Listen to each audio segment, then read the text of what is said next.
Muy buenos días. Muchas gracias por continuar con nosotros en esta transmisión en vivo, aquí desde el majestuoso Teatro Xicoténcatl en la ciudad bella de Tlaxcala. Bienvenidos a esta sexta edición del Certamen Nacional de Oratoria y Debate Público El Universal 2015. Y para dar inicio a esta segunda fase del discurso improvisado, en donde 16 participantes habrán de pasar únicamente a esta fase. En algunos minutos más, el jurado calificador dará su veredicto y dirá quiénes son estos oradores y oradoras que pasan a esta segunda fase. Dejo el micrófono a nuestra conductora Marisela Gastelú.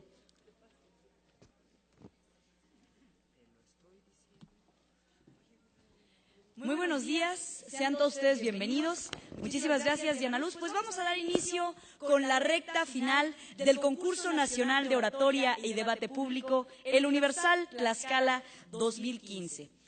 Para comenzar con los trabajos de este día, le voy a pedir a cada uno de los representantes de los estados que conforme vayan escuchando su nombre, sean tan gentiles de acceder a este teatro para escuchar del jurado calificador quiénes son nuestros finalistas.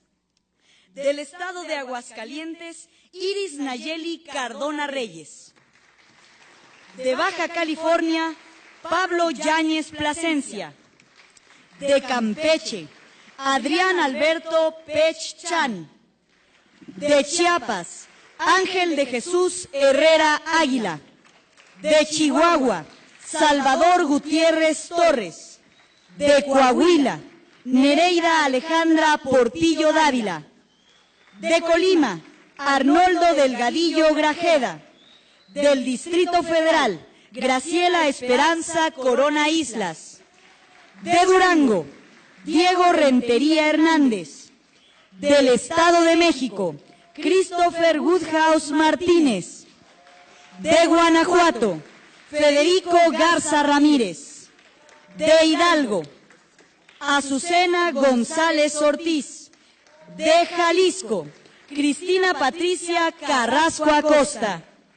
De Michoacán, Francisco Javier Correa López. De Morelos, Xóchitl Quiterio Aspiazu.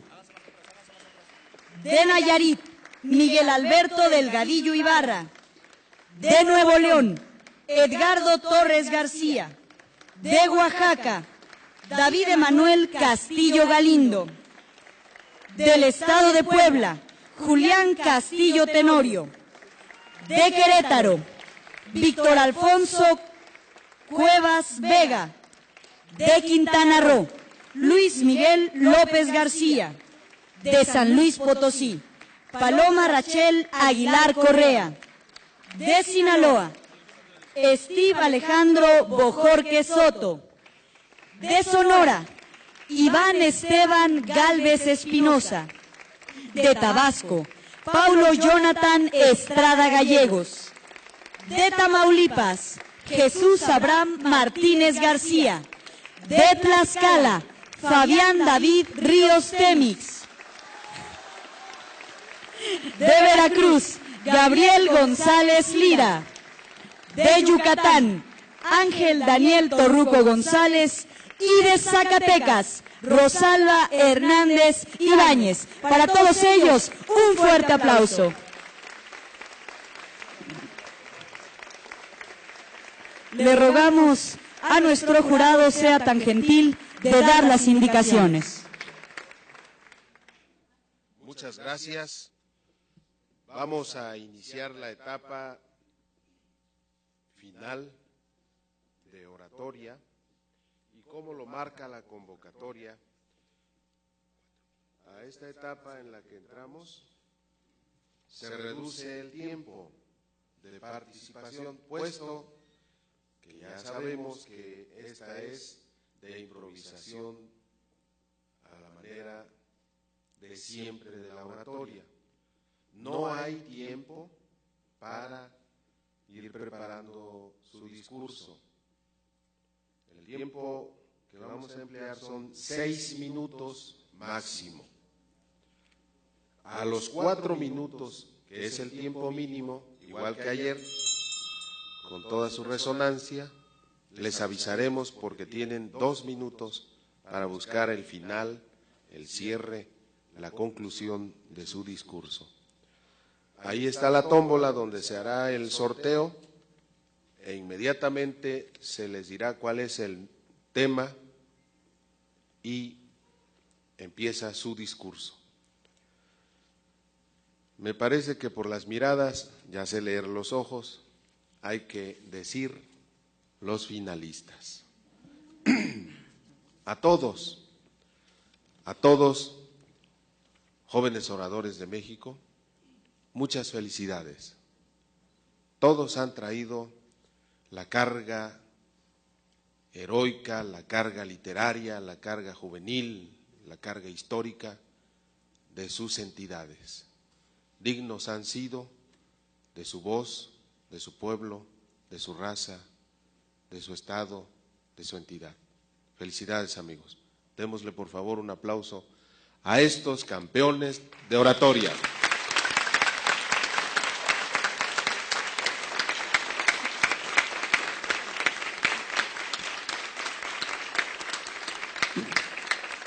Pasan o han sido clasificados en orden alfabético los siguientes: Baja California, Pablo Yáñez Plasencia.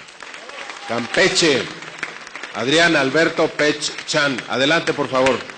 Chiapas, Ángel de Jesús Herrera Águila. Chihuahua, Salvador Gutiérrez Torres. Coahuila, Nereida Alejandra Portillo Dávila. Distrito Federal, Graciela Esperanza Corona Islas. Durango, Diego Rentería Hernández. Jalisco, Cristina Patricia Carrasco Acosta. Michoacán, Francisco Javier Correa López. Nayarit, Miguel Alberto Delgadillo Ibarra. Puebla, Julián Castillo Tenorio. Querétaro, Víctor Alfonso Cuevas Vega.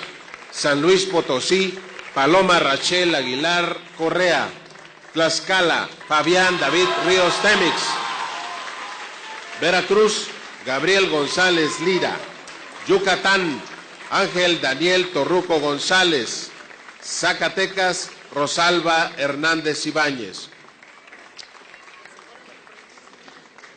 Por favor, nos regalan parándose al frente y formándose para que pues nuestro auditorio tenga la oportunidad de ver quiénes son físicamente los jóvenes que representan esta siguiente etapa. Saben ustedes que se tiene que hacer un sorteo de participación de cada uno.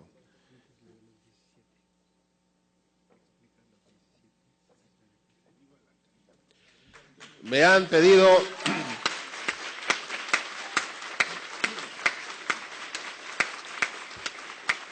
dar algunos detalles de lo que este jurado tomó en consideración para su presencia en esta etapa. Obviamente, ustedes saben que en oratoria se califica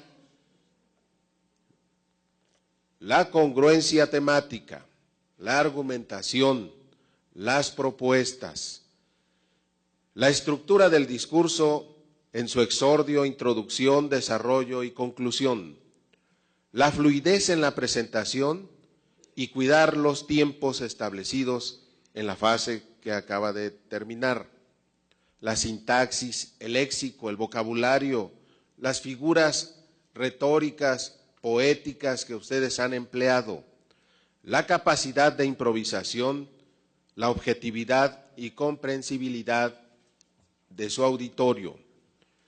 Se califica muy importante el matiz de su voz, la claridad, el volumen, el timbre de esta, su dicción, entonación y énfasis. Y también se tomó en cuenta la seguridad presentada a la hora de estar en el estrado, el impacto que causan en el auditorio y la expresión, por supuesto, corporal, porque en oratoria también el silencio y también el cuerpo habla. Esos son, a juicio de este jurado calificador, de manera técnica, los elementos que han sido considerados para que ustedes nos acompañen con su voz en esta etapa que inicia. Sin más, pues, pido, son el número, como ustedes podrán contar, son 17, debido a que la calidad en el número 17 o la número 17, me parece, así lo requería, y este jurado, no queriendo ver de ninguna manera coartado el derecho en la mesa de ninguno de los participantes, consideró que debían pasar, de acuerdo a la convocatoria, no 16, sino 17 en una facultad que nos atribuimos.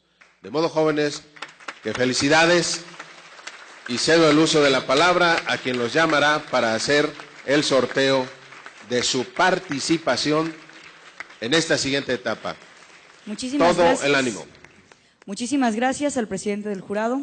Les voy a rogar que conforme escuchen su nombre en estricto orden alfabético, sean tan gentiles de ir tomando su orden de participación y, como ha señalado el jurado, esta es una improvisación directa. Si bien es cierto que los competidores ya saben la dinámica, nos gustaría señalarle al público, a los amables asistentes, que esta vez no habrá tiempo de preparación.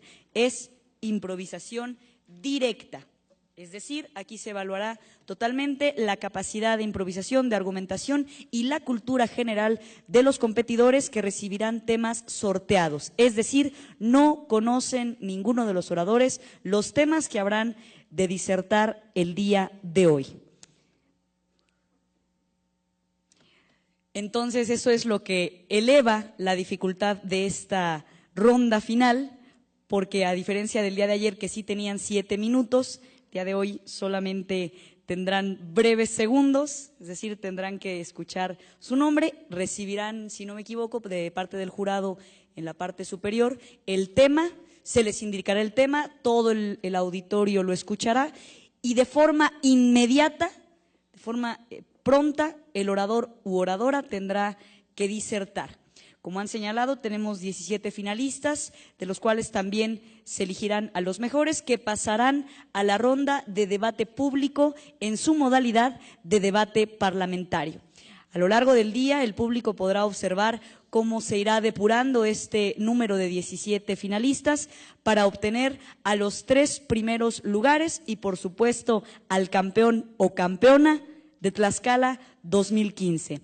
Les agradecemos el favor de su atención. Les ruego nuevamente al público, sea tan amable de poner el teléfono en modo vibratorio, por favor, ya que estamos transmitiendo en vivo a través de el canal de YouTube de Oratoria La Universal. Por favor, ayúdenos colocando sus teléfonos en modo vibratorio, bájenle lo más que se pueda para no tener problemas. ¿Estamos listos? Así que vamos a ir llamando a Baja California, Pablo Yáñez Plasencia. Les voy a rogar a los oradores, sean tan gentiles de permitir la visibilidad del auditorio para que puedan ver el sorteo. Y nos indica en voz alta el número de participación, si es tan amable.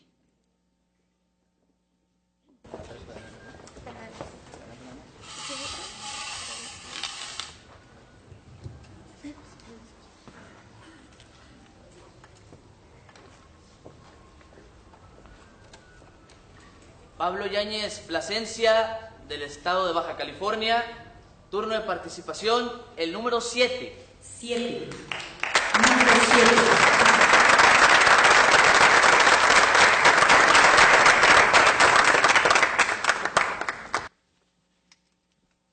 De Campeche, Adrián Alberto Pech Chan.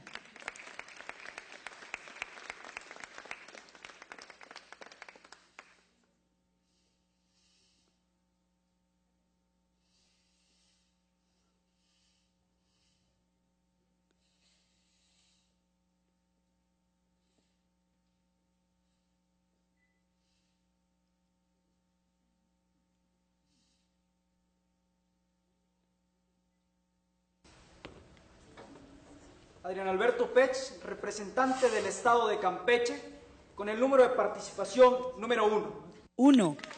Número 1. Chiapas, Ángel de Jesús Herrera Águila.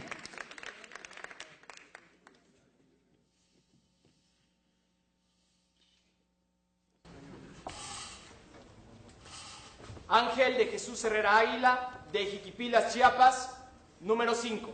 Número 5. Chihuahua, Salvador Gutiérrez Torres.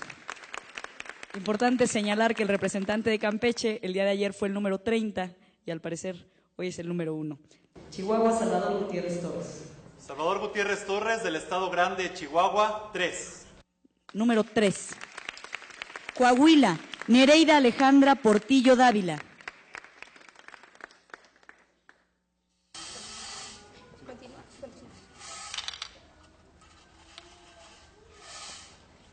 Nereida Alejandra Portillo Dávila, del Estado de Coahuila, número 17. 17.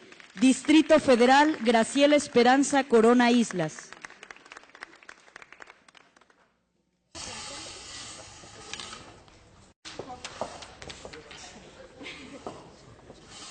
Graciela Esperanza Corona Islas, de la Ciudad de los Palacios, Distrito Federal, tema de participación número 12. Durango, Diego Rentería Hernández.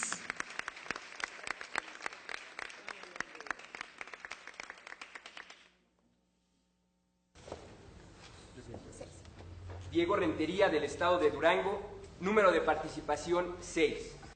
Jalisco, Cristina Patricia Carrasco Acosta.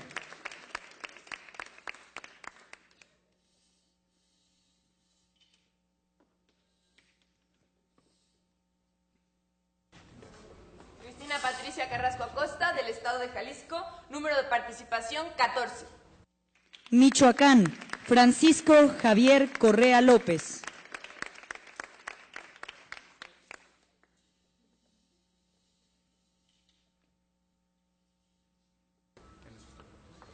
Francisco Correa, del Estado de Michoacán, número de participación 15. Nayarit, Miguel Alberto Delgadillo Ibarra.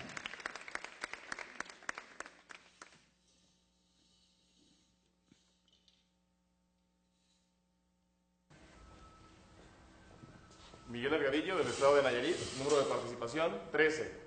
Puebla, Julián Castillo Tenorio.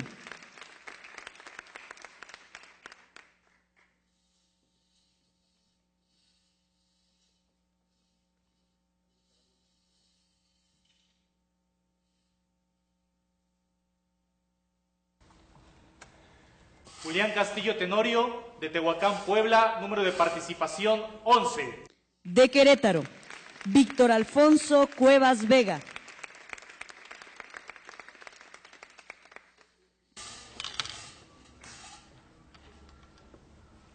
Víctor Alfonso Cuevas Vega, número de participación 8. San Luis Potosí, Paloma Rachel Aguilar Correa.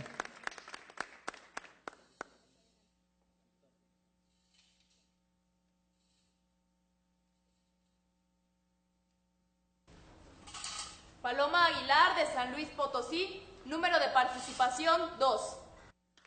Tlaxcala, Fabián David Ríos Temix.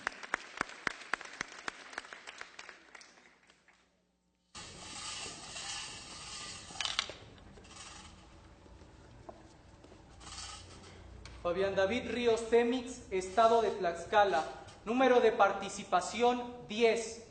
10. Veracruz, Gabriel González Lira.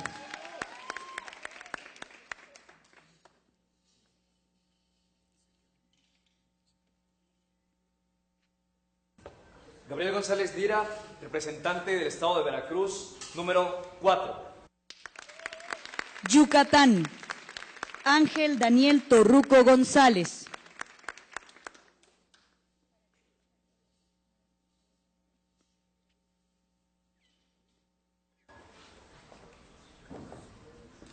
Ángel Daniel Torruco, del Estado de Yucatán, número 16.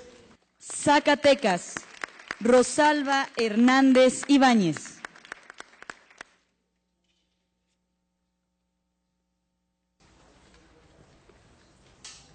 Rosalba Hernández, del Estado de Zacatecas, número de participación 9. Vamos rápidamente a repetir el orden de participación. Le ruego al jurado, si es tan gentil, de darlo rápidamente, el número de participación.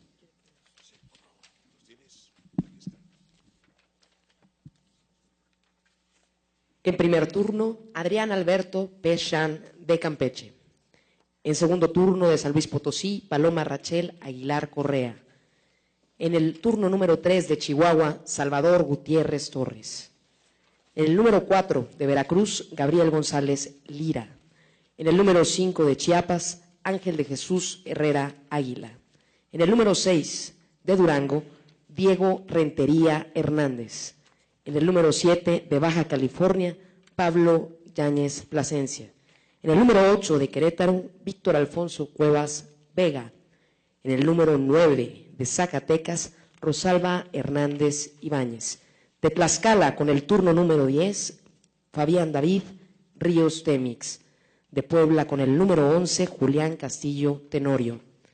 Del Distrito Federal, con el número 12, Graciela Esperanza Corona Islas. De Nayarit, con el 13, Miguel Alberto Delgadillo Ibarra. De Jalisco, con el número 14, Cristina Patricia Carrasco Acosta. De Michoacán, con el turno 15, Francisco Javier Correa López. Y de Yucatán, Ángel Daniel Torruco González, con el número 16. Y finalmente, de Coahuila, con el 17, Nereida Alejandra Portillo Dávila. Es correcto, muchísimas gracias al jurado. Le ruego, por favor, a todos los competidores, excepto al número 1, Campeche, Adrián Alberto Pechcan, sean tan gentiles de ocupar sus asientos y desearles mucho éxito. Vamos a pedirle al representante de Campeche, Adrián Alberto Pechcan, sea tan amable de sortear el tema.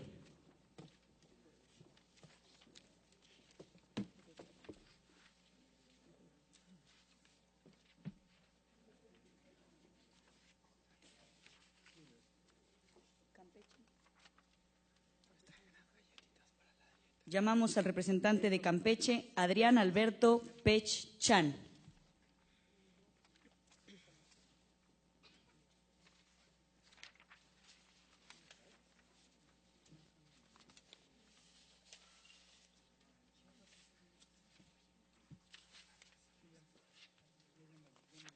Adrián Alberto Pech, representante del Estado de Campeche, con el tema número 9. ¿Tenemos los temas? Los temas. Ya no hay tiempo de preparación. No, ya no. Los temas. Nos indican el tema y le deseamos todo el éxito al representante de Campeche. Adelante.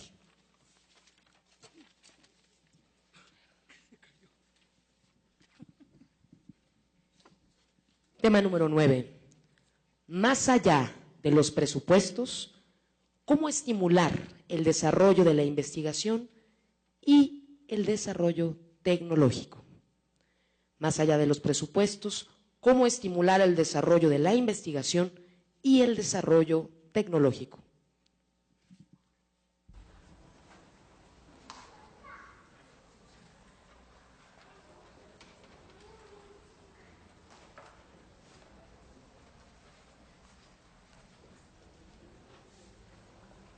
Las condiciones subjetivas de cada país, es decir, el factor conciencia, organización y dirección, pueden acelerar o retrasar la revolución según su mayor o menor grado de desarrollo. Pero en cada época histórica, tarde o temprano, cuando la conciencia se adquiere, la organización se logra y la dirección surge, la revolución se produce. Palabras del expresidente cubano Fidel Castro.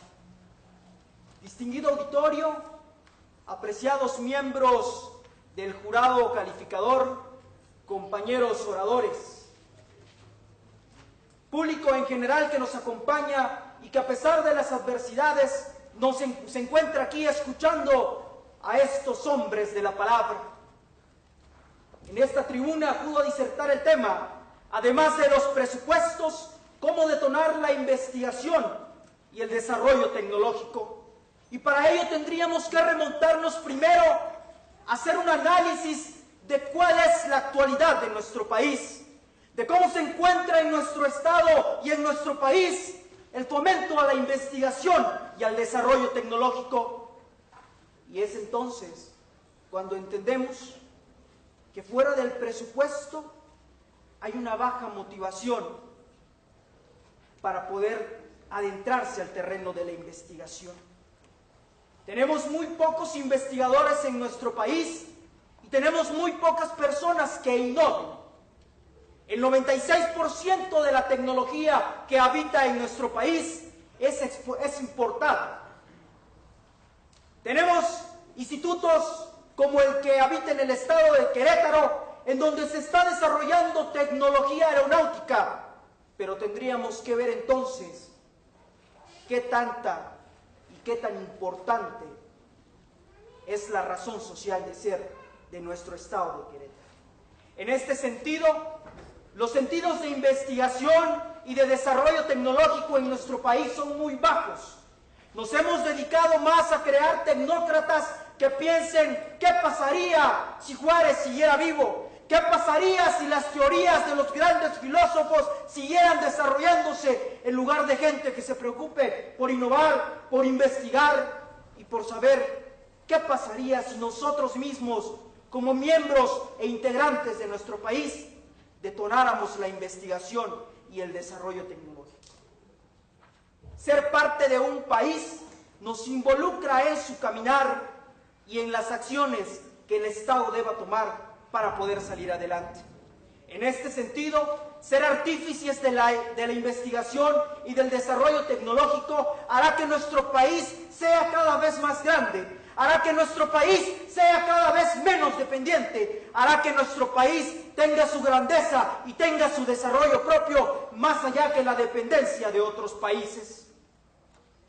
Pero la determinación y la obligación no está en qué tanto el gobierno pueda incentivar en ti el deseo de investigar, el deseo de innovar, sino está en qué tanto tú, como miembro de una sociedad, te preocupas por esta misma, detonando la investigación en los diferentes contextos, buscando la oportunidad de detonar el crecimiento de nuestro país. La ciencia y la tecnología debe ser uno de los factores importantes de este Estado y de este país, porque la era de la globalización nos arrastra cada vez más rápido, porque no podemos seguir siendo dependientes, porque nuestro Estado tiene todo, tiene cultura, tiene grandeza, tiene herencia tangible y verbal, tiene recursos naturales y tiene recursos que pueden ser utilizados para la detonación. Ayer que veía uno de los temas importantes que era si la resolución de los premios era suficiente, yo pensaba que sí. Lo que no es suficiente son los jóvenes y las personas que se preparen para poder recibir esos premios. Y en este sentido, tienen que ser ustedes quienes se preocupen por ello. Tienen que ser ustedes quienes asuman el rol que por tiempo y justicia les corresponde. Pero todo esto, la mejor oferta política para poder potencializar eso, no es la que condena el pasado, es la que ve hacia adelante y nos convoca a todos a resolver los problemas de nuestro país. Y el secreto, hoy, para detonar el crecimiento de nuestro país, incentivar la investigación y detonar la tecnología, está en las generaciones jóvenes. Y está en lo mucho que ustedes pueden hacer por ustedes mismos, pero más aún por las generaciones del mañana. Solo la educación podrá verter en nosotros la esencia bendita del conocimiento que nos hará libres. Solo la educación podrá abrir el panorama de nuestras aspiraciones individuales y colectivas.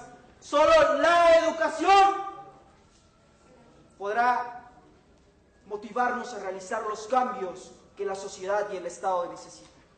Y como dijera Luis Donaldo Colosio en aquel discurso del 94, la tierra no nos fue heredada por nuestros padres, nos fue heredada por nuestros hijos. Es cuanto.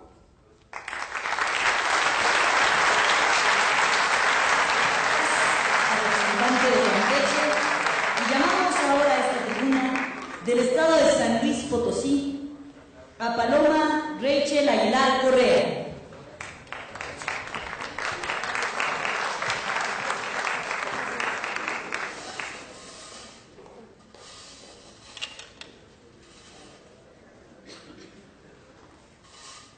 Nuevamente, el número es el 2.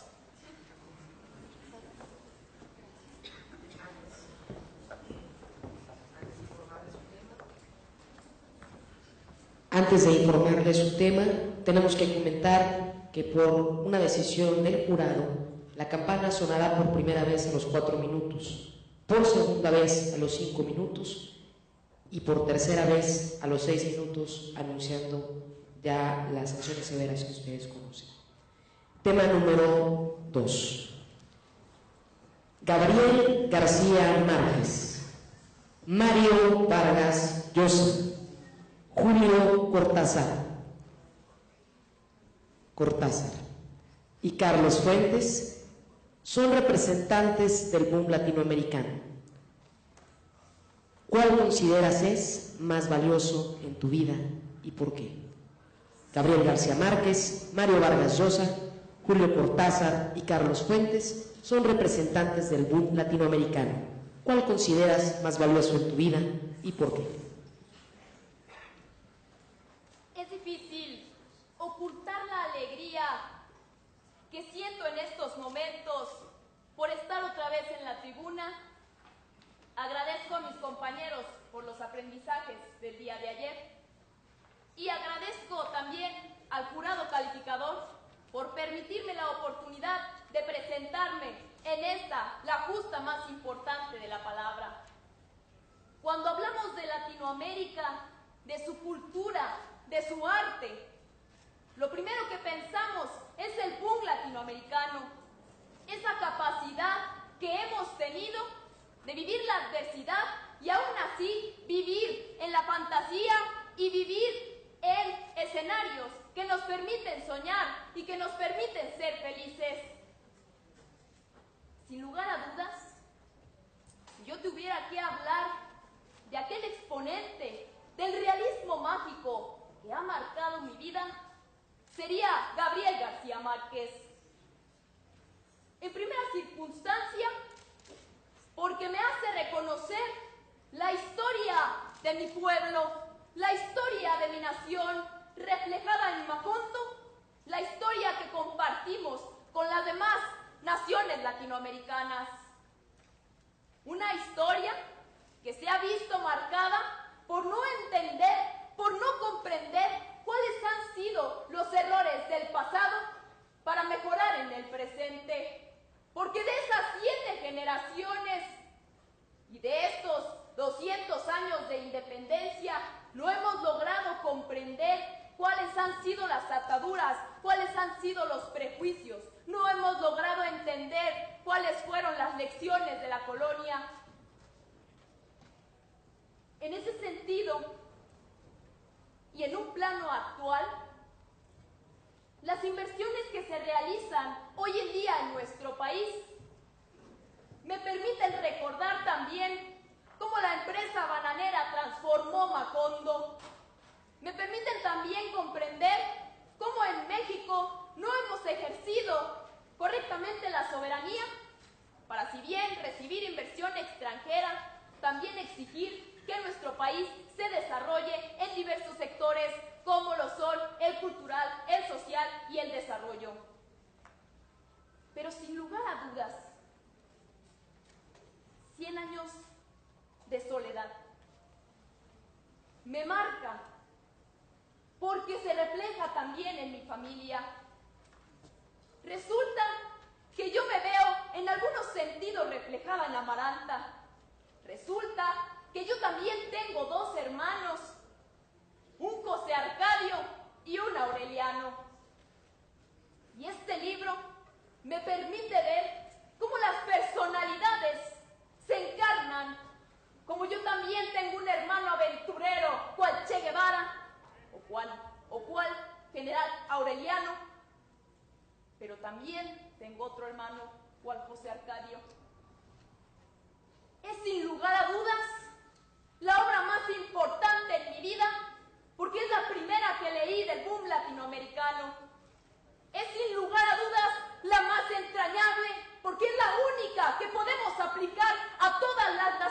latinoamericanas. Sin lugar a dudas, la más entrañable, la más sentida, la que nos hace soñar, la que nos hace aprender, la que nos hace vivir nuestra soledad, la que nos hace aprender que si no observamos nuestra historia, que si no aprendemos de nuestros errores, los vamos a repetir irremediablemente. Sin lugar a dudas, el boom latinoamericano es muy importante en todos sus exponentes, pero si la disyuntiva, si la pregunta es ¿cuál ha marcado mi vida?, ha sido Gabriel García Márquez. Han sido los 100 años de soledad. Han sido aquel que me ha enseñado que se puede estar rodeado de personas y a la vez estar muy solo. Pero ha sido también la que me ha enseñado que es necesario que como seres humanos aprendamos también a lidiar con nuestra soledad. Muchísimas gracias.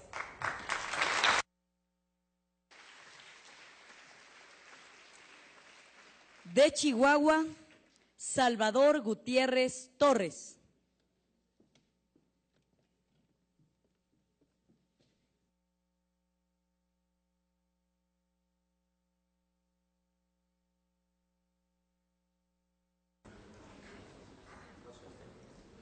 Salvador Gutiérrez de Chihuahua, tema número 10.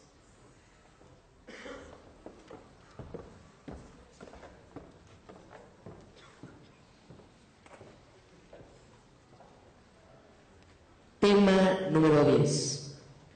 ¿Cómo impactará la reelección de presidentes municipales en el desarrollo de los ayuntamientos? ¿Cómo impactará la reelección de presidentes municipales en el desarrollo de los ayuntamientos?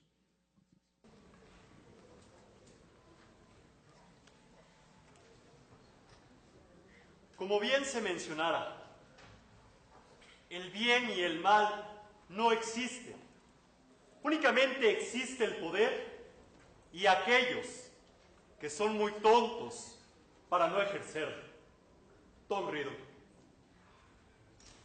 Para hablar de los municipios, las alcaldías y el efecto que tendría la reelección sobre este sistema político, deberíamos de entenderlo como el ser humano. En el ser humano y la medicina, para poder un tratamiento, este tratamiento se debe de prolongar para que de esta manera nosotros podamos asegurar que el organismo sea sano, que el organismo se cure.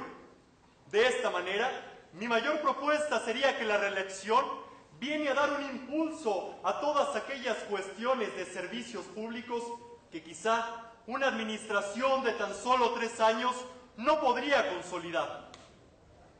Para varios ejemplos, podría ser el municipio de Chihuahua al cual pertenezco, en el cual únicamente hemos tenido 6 años de alcaldías panistas.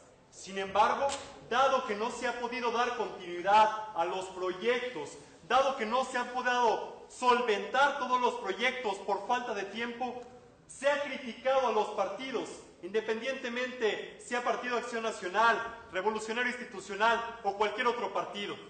Así pues, la reelección tendría un efecto benéfico para cada uno de los municipios, tendría un efecto detallado en lograr condiciones más dignas para nuestros ciudadanos.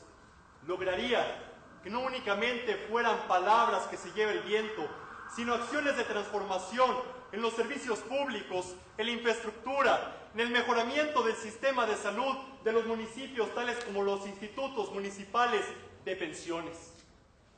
La reelección en los municipios es algo que se debe considerar, pero no únicamente a ese nivel.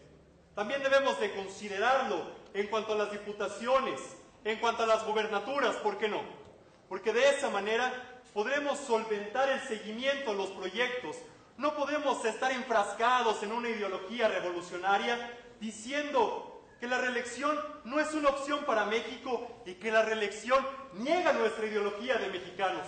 Por supuesto que no la niega. Se negaría la ideología del mexicano cuando nos opusiéramos al progreso, como se ha venido haciendo dándole un alto a esta reforma que necesitamos.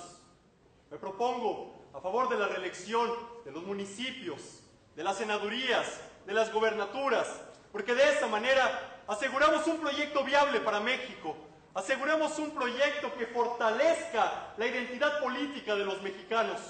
Únicamente de esa manera se construye el progreso, con ideas innovadoras, con ideas frescas, no con casarnos con los libros de historia, porque eso es lo que nos enseñaron desde pequeños. Lo que realmente va a promover que México se levante como una gran nación son las ideas que renueven este sistema que ya de por sí está podrido. Este sistema podrido que nosotros hemos apoyado. Si estamos hartos de las instituciones, ¿por qué seguimos haciendo lo mismo? Si estamos hartos de los mismos manejos del gobierno, ¿por qué no impulsamos la innovación?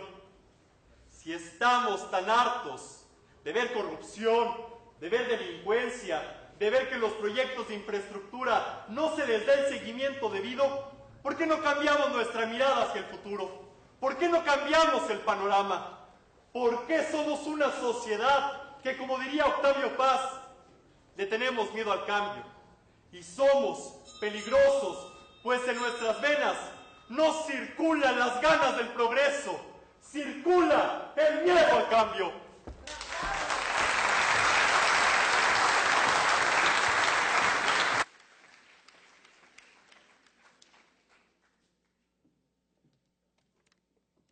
Llamamos del estado de Veracruz a Gabriel González Lira.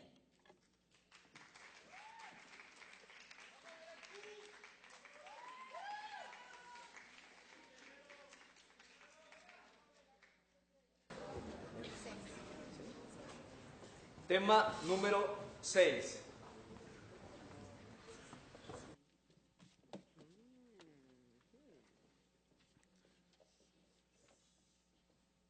Tema número 6.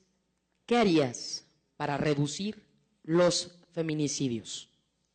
¿Qué harías para reducir los feminicidios?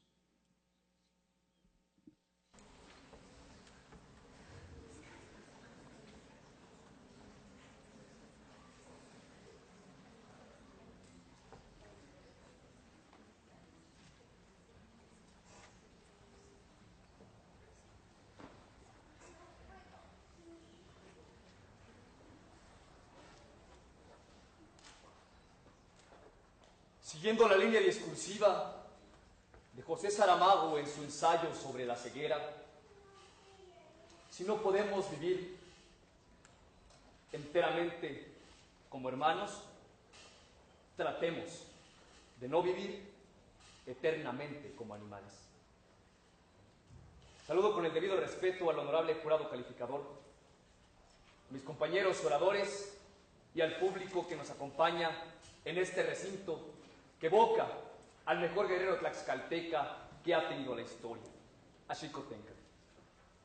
Para poder entender un tema tan preocupante y tan lacerante para la sociedad mexicana como son los feminicidios, en primer lugar debemos de definir el tema para posteriormente pasar a desarrollar. Y debemos entender como feminicidio a la tipificación del delito del homicidio, entendido como privar de la vida a otra persona, pero en el feminicidio es específicamente a una mujer. Esto contemplado dentro del Código Penal. Así pues, México, por sus previos antecedentes históricos e incluso prehispánicos, vivimos bajo un régimen de misoginia. Hemos vivido bajo un régimen de machismo y en donde se considera que la mujer es solamente un producto o incluso se llega a cosificar para servir únicamente para tener hijos o hacer labores del hogar. Vivimos en un país en el que los datos respaldan la postura que acabo de decir, incluso nosotros como jóvenes, con base en la encuesta nacional de valores, 4 de cada 10 jóvenes considera al menos que las labores del hogar son cosas de mujeres. De esta manera, podemos entender que el feminicidio se lleva a cabo principalmente por la carencia de identidad y de un pensamiento plural. Podemos ver aquellos casos en Ciudad Juárez, Chihuahua.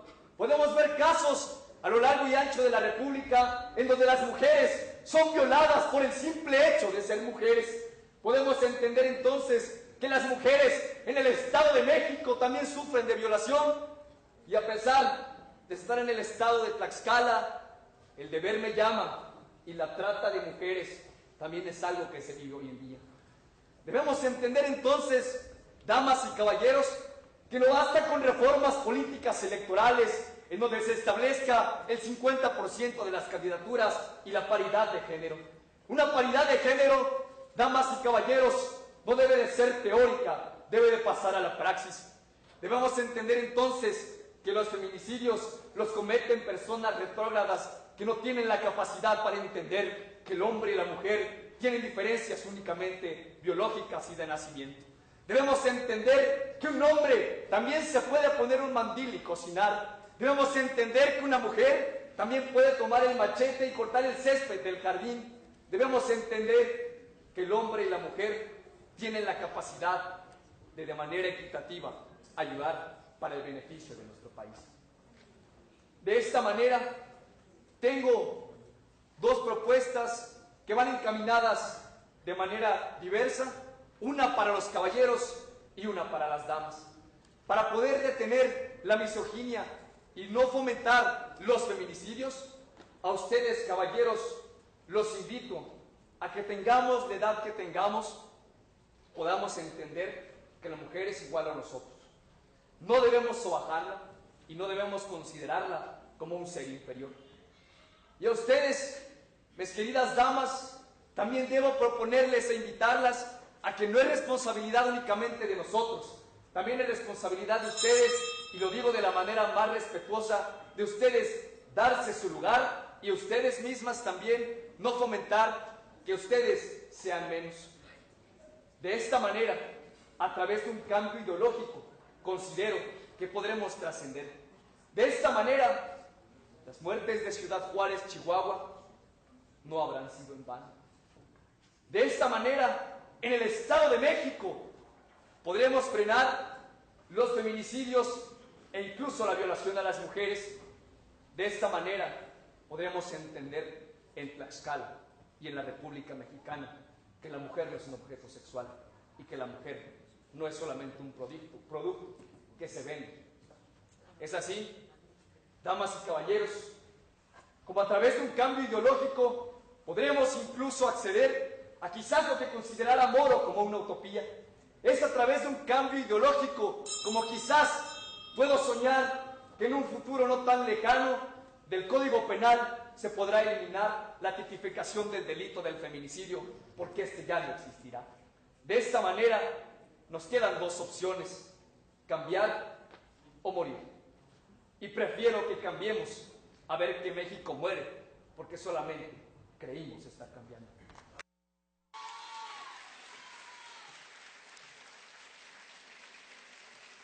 Llamamos del estado de Chiapas a Ángel de Jesús Herrera Águila.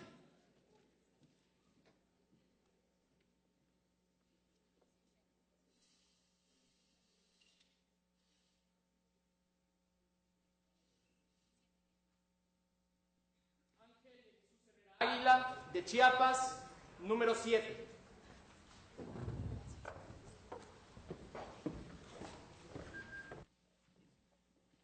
Tema número 7. ¿Cómo hacer que la ley se cumpla? ¿Cómo hacer que la ley se cumpla?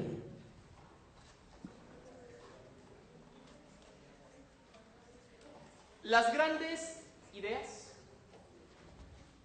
las reformas trascendentales, las redenciones de los pueblos, son trabajos penosa y lentamente elaborados por una serie de generaciones que comienzan primero a sentir la idea como una aspiración imposible, que la ven después como una utopía difícil, pero no irrealizable, y que terminan por comprenderla como una necesidad ineludible.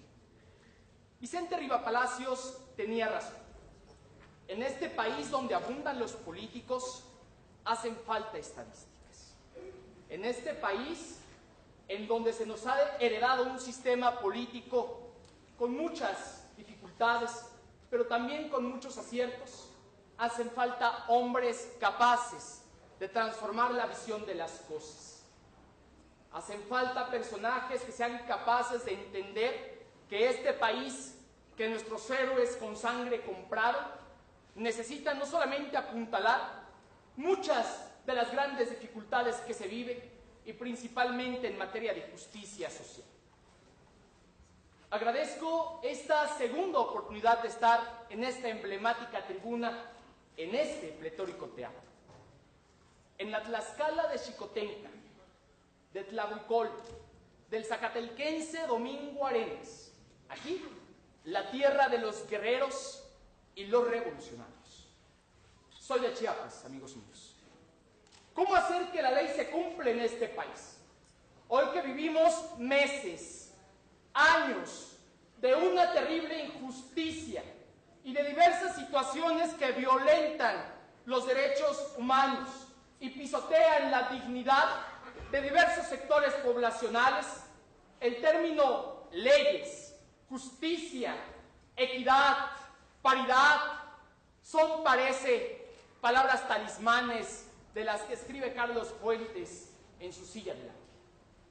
Hoy que en este país no se vive por completo un sistema penitenciario en donde los delincuentes sean capaces de permanecer en las cárceles y pugnen sus condenas, ¿cómo es posible que podamos pedir más justicia, más ley, más capacidad para mantener el Estado de Derecho? Si bien es cierto que a la manera de Weber el Estado es el único que tiene el monopolio de la violencia, parece que al mismo Estado se le ha olvidado, porque está en las calles, en las grandes avenidas, en los municipios, en donde la violencia ha sido el pan de cada día para demostrar que este país se encuentra en un momento histórico difícil. Estamos frente a la caída de instituciones morales y éticas. Y para eso va mi propuesta. Justamente este país, el Estado democrático, el primero en el mundo que tal vez tuviera en su constitución el apartado en materia de derechos humanos, hoy se encuentra abajo y cae frente a su propio poder. Ya hemos señalado en esta tribuna la desconfianza en las instituciones. Ya se ha hablado en esta tribuna de la descentralización administrativa y política. Ya se ha hablado en esta tribuna de los casos vergonzosos de injusticia que han privado a este país. La propuesta es clara. En este país necesitamos apoderarnos del tercer sector, del que escribe Rubén Aguilar, de la sociedad civil, porque considero que la manera para que exista más ley o la ley se cumpla, hoy pasa indiscutiblemente en la mano de los ciudadanos. Hoy tenemos que ser esa democracia en América toquivaliana que se reunía no solamente para perseguir el bien común, sino para entender que si el Estado no puede prever la justicia, debemos ser nosotros los que revistamos a las instituciones. Debemos ser nosotros los que tomemos el poder público. Debemos ser nosotros los que nos apoderemos de todo el espacio público, y no hablo del Zócalo, de las calles o de todas esas lugares en donde nos reunimos. Me refiero al Congreso, me refiero a las instituciones, me refiero al Poder Ejecutivo, me refiero que desde la célula del federalismo, que es el municipio, seamos capaces de exigir justicia, porque este país no puede permitirse por más tiempo seguir viviendo en un país en donde las leyes simplemente están en el papel. El crimen está y seguirá ahí, cubierto de periódicos, con televisores, con radios. Está y seguirá en el aire denso, en el terror inmóvil. Pero estoy completamente seguro que mucho más temprano que tarde, la justicia ha de crecer como un árbol en el tiempo. Un árbol que nos salpique y que nos moje de esperanza, para no permitir y castigar con el olvido a aquellos que hoy no cumplen las leyes y que hablan de la verdad histórica, convirtiéndolo en la mentira histórica. En un país de gigantes, que seamos capaces de decir, cuando nuestros hijos nos pregunten de qué ha pasado con esta patria, que fuimos capaces de defenderla, pero sobre todo fuimos capaces de decirle a México, a ustedes jóvenes, que hoy nos hace falta y nos urge mucho consolidar el Estado de Derecho, la libertad pública, pero sobre todo abastecer la esperanza en un país a la que le hace falta mucho.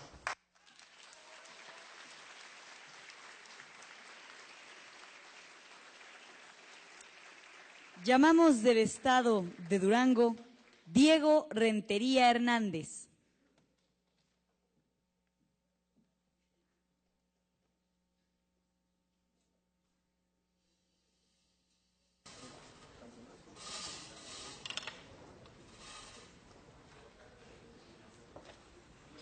Diego Rentería, del Estado de Durango, tema número 15.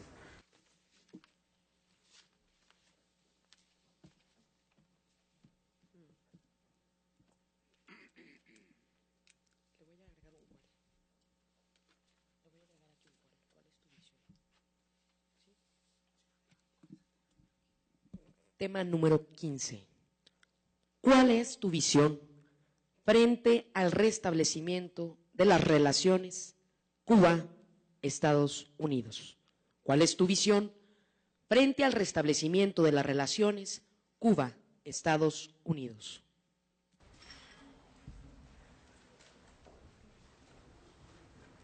En un mundo cada vez más globalizado, en el que las grandes distancias se han acortado gracias a las importantes herramientas como lo son el Internet, debemos entendernos como hermanos, como ciudadanos ecuménicos que aprendamos a convivir en base a los principios de equidad, de justicia y de paz.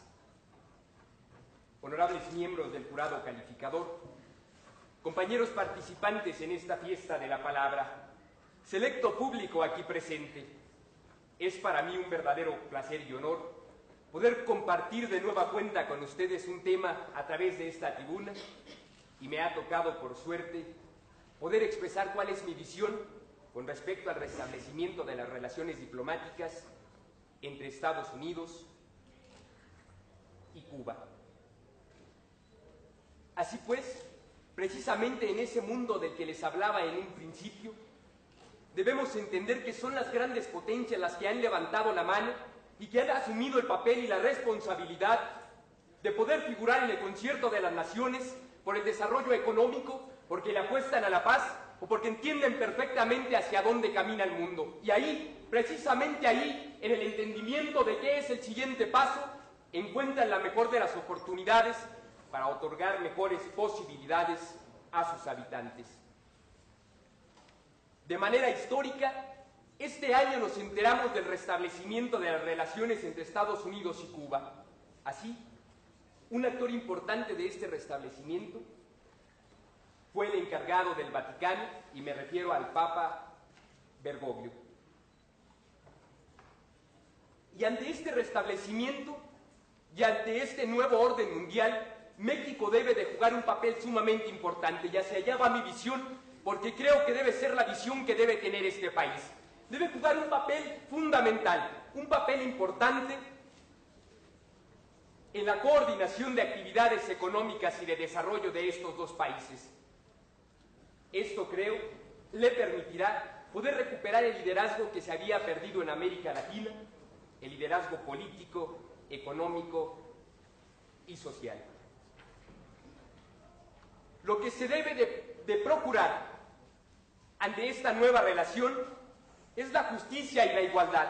Entender que todos los países y todas las naciones somos iguales y que no hay una nación más grande que pueda poner las leyes para todo el mundo, que pueda adueñarse de las instituciones mundiales para imponer leyes, para imponer modas y para imponer reformas. Debemos entender que no hay naciones superiores a las demás.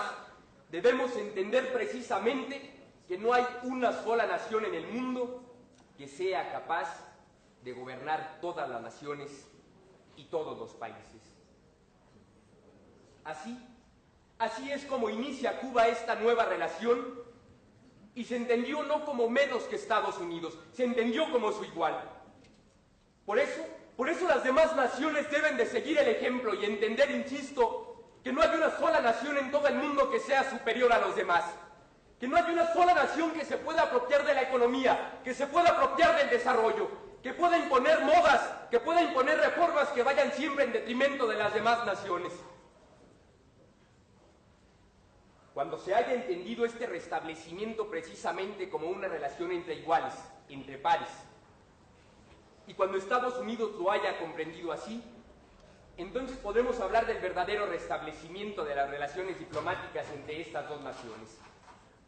Antes no, porque la etapa que se vive en este proceso es una etapa precisamente intermedia. Una vez que hayamos comprendido y que a través de los años hayamos entendido cuál fue el fruto de este restablecimiento, entonces sí podremos hablar de que ya aprendimos a vivir como hermanos, entonces sí podremos hablar de que ya entendimos que nadie es superior a los demás. Entonces ya podremos hablar de que México asumió la responsabilidad que le correspondía, de que México siguió ejerciendo ese liderazgo en América Latina y figuró como un personaje importante en esta nueva relación diplomática que se da. Es importante entender hacia dónde debe de ir ese restablecimiento de relaciones, pero es más importante entender hacia dónde debemos de ir nosotros como mexicanos, como país, dentro de ese restablecimiento. Para entender, insisto, que al final de cuentas, los pueblos latinoamericanos unidos jamás podremos ser vencidos, que los pueblos latinoamericanos en unidad podemos construir juntos la grandeza de este hermoso continente, pero sobre todo la grandeza de esta hermosa región. He dicho.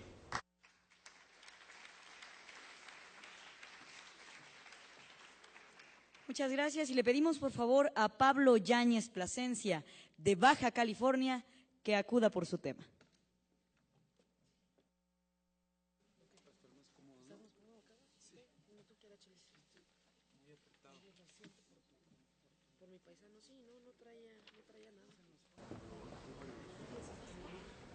Número 16.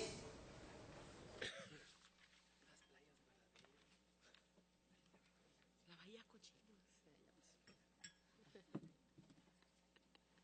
Comandante Che Guevara, aprendimos a querernos. Número 16. Tema número 16. Si ganaras una plaza para dar clases a niños, ¿qué les enseñarías? Si ganaras una plaza para dar clases a niños, ¿qué les enseñarías?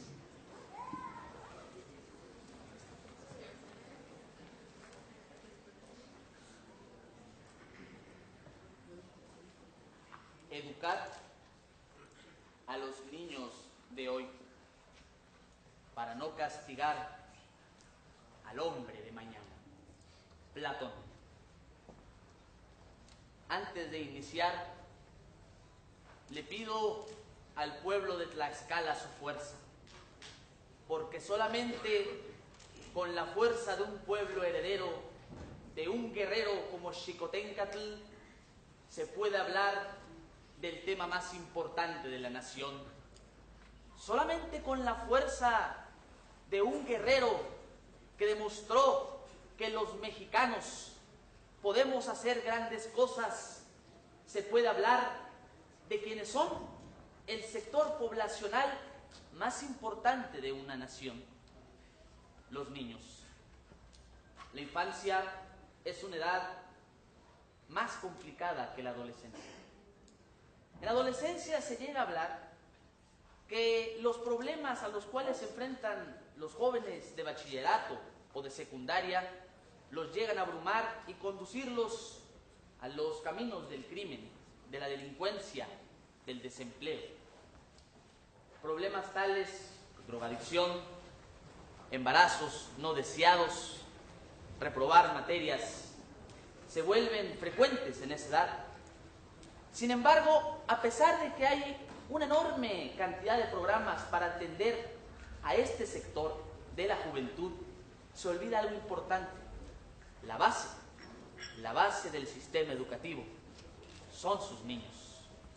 Por lo tanto, lo primero que debería de asumir un maestro, antes de especificar ¿Qué desea enseñarle? Es conocer el contexto de ese niño. No es lo mismo educar a un niño proveniente de una familia de clase media, de un hogar estable, de una familia unida, donde ese niño tiene la posibilidad de comer 3 veces al día, donde ese niño tiene garantizado no solo los útiles escolares para el cumplimiento de sus tareas, sino más importante por su edad, que tenga los juguetes para recrearse, porque me parece que los niños aprenden con actividades lúdicas. Por lo tanto, si un maestro considera que se puede tratar igual a los desiguales, es decir, que se puede tratar igual al niño nacido en las lomas del Distrito Federal que al niño nacido en la selva chiapaneca, donde no existe todavía en nuestros días los caminos para llegar a la escuela, o en la Sierra Tarahumara, que tienen que caminar horas y horas para educarse, se cometería un error. Una vez analizado el contexto de este infante, le enseñaría, sobre todas las cosas, el valor de la igualdad. En un país que, de acuerdo a la Organización para la Cooperación del Desarrollo Económico, es el más desigual de América, incluso sobre países históricamente desiguales como Haití, el promover la igualdad, el reconocimiento de la otredad, se vuelve fundamental para resolver problemas de largo plazo y que atacan actualmente a nuestra sociedad. Solamente en una sociedad, solamente con infantes que valoren el valor de la igualdad, podremos construir una sociedad tolerante, una sociedad donde se reconozcan las diferencias, una sociedad democrática, porque vivimos en la actualidad, y lo digo con tristeza, en un país con mucha crispación, con mucha polarización y con enfrentamientos y odios, porque en lugar de reconocer el legítimo derecho a la disonancia, el legítimo derecho a pensar diferente, lo vemos como algo negativo, en lugar de pensar que en esa pluralidad, que en esa diferencia radica la riqueza de nuestra nación. México es un país plural, y esta pluralidad es la que nos vuelve iguales, porque al reconocernos como iguales, asimilamos y reconocemos que tenemos aspiraciones en común como nación. Todos aspiramos a un país próspero y seguro, una sociedad educada. Mi tarea como profesor sería promover desde la más tierna edad posible el valor de la igualdad. De esa manera podríamos eliminar incluso problemas como el bullying que se han acrecentado en la actualidad y que los gobiernos han focalizado su atención. En un salón de clases donde los niños se reconocen como iguales, no se le lastimará al otro, porque se asume que si algo tú haces que daña a los demás, obviamente te lastimará a ti también. Yo quiero un país de iguales, de personas iguales y libres, con sus diferencias, donde a cada quien se le dé lo que merece, donde el que se esfuerce más tenga más y donde el que aprenda más pueda demostrarlo. Pero no quiero una sociedad que excluya. Como profesor debería de enseñar la igualdad a esos infantes, porque estoy seguro que esta patria, una vez que alcance una sociedad donde nos reconozcamos como hermanos, podremos superar nuestros problemas y ocupar el sitio que por derecho y por historia le corresponde a nuestra patria en el concierto de las naciones.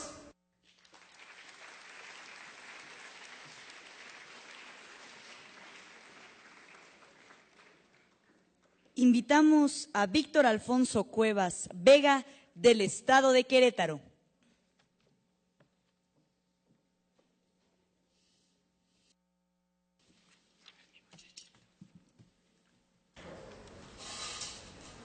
Víctor Alfonso Cuevas Vega, del Estado de Querétaro, número 1.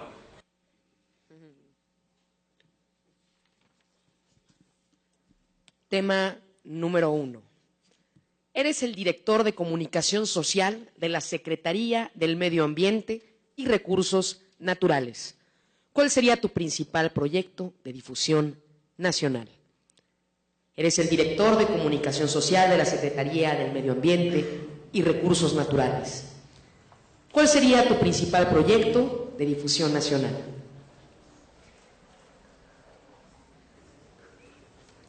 Un día, un mago mercader que odiaba ver feliz, realmente feliz a la gente, decidió crear un aparato para hacerlos infelices y al mismo tiempo apoderarse de sus mentes y enriquecerse más.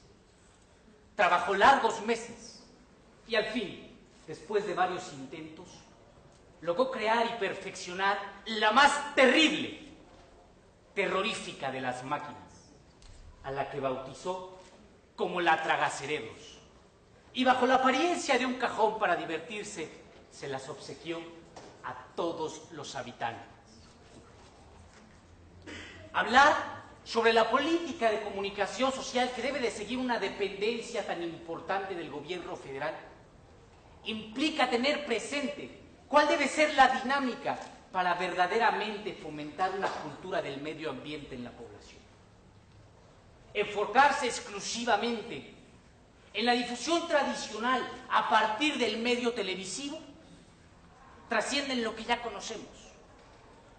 Los bajos impactos que están teniendo las campañas, no solamente de esta Secretaría, sino en general las campañas comunicativas de los entes de gobierno, se traducen en que el uso de los tiempos oficiales no logra impactar en la sociedad porque no logran conectar con el pueblo mexicano. De ahí entonces que se debe generar una propuesta holística que contemple mecanismos de comunicación que, más allá de ser canales unilaterales donde se emita un mensaje sin recibir retroalimentación, se fomente el diálogo, la discusión, el tráfico de ideas para poder trascender en fomentar una cultura del medio ambiente. De ahí pues que la mejor solución es apagar la televisión y usar la imaginación. A partir de esto, poder fomentar a partir de la comunicación social del gobierno que desde tempranas edades, niños, jóvenes, adolescentes, se involucren en los temas del medio ambiente a través de distintas campañas que promocionen el desarrollo de ideas, materiales y habilidades por parte de la población joven en este país. A través de mecanismos como concursos, como exposiciones, como foros de expresión, que evidentemente tendrán que ser por la vía de los medios masivos de comunicación la forma en que se haga llegar las convocatorias a los ciudadanos para que se involucren. En segundo punto, se tendrá que fomentar con la población adulta la realidad que vivimos en cuanto a medio ambiente de una manera cruda y veraz para comenzar a crear conciencia de que si seguimos en este ritmo de devastación, los problemas medioambientales serán cada vez más graves. Y de esta forma, incentivar también la imaginación en todos los ciudadanos mexicanos para que juntos, sociedad y gobierno, comencemos a pensar en soluciones que trasciendan en un mayor beneficio para el medio ambiente. Ya no es tiempo para la comunicación tradicional, donde los spots y discursos de gobierno son transmitidos sin generar ningún canal con la sociedad. Ya no es tiempo para medios tradicionales que lo único que hacen es gastar el valioso tiempo del Estado en los medios o gastar en costosas campañas de comunicación. Trascender a un esquema de información mucho más humano, mucho más didáctico, que fomente el pensamiento y la imaginación de los ciudadanos, es la mejor forma de comunicar que estamos devastando al medio ambiente y que es necesario tomar acciones inmediatas. Así pues, llegar al momento en el que nuestros niños y nuestros jóvenes vean atractivo los mensajes y las convocatorias del gobierno, podremos generar entonces resultados óptimos para juntos solucionar esta gran problemática que está lacerando al país. Es tiempo de tomar medidas por el medio ambiente y es tiempo de cambiar la forma en la que nos comunicamos. Es cuanto.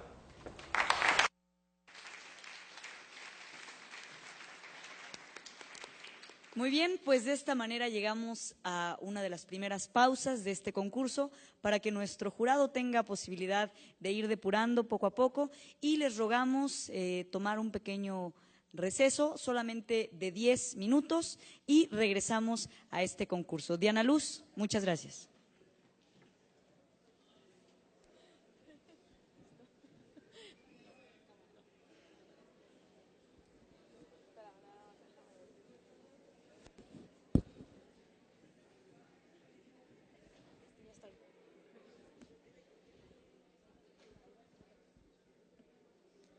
Hemos escuchado ya estos primeros 8 participantes, que fueron, quienes pasaron a esta segunda ronda del discurso improvisado. Han sido diversos los temas que el jurado calificador ha decidido, pues sean los temas que habrán de improvisar. Regresaremos en unos minutos en esta transmisión en vivo para continuar con los 8 participantes restantes. Volvemos.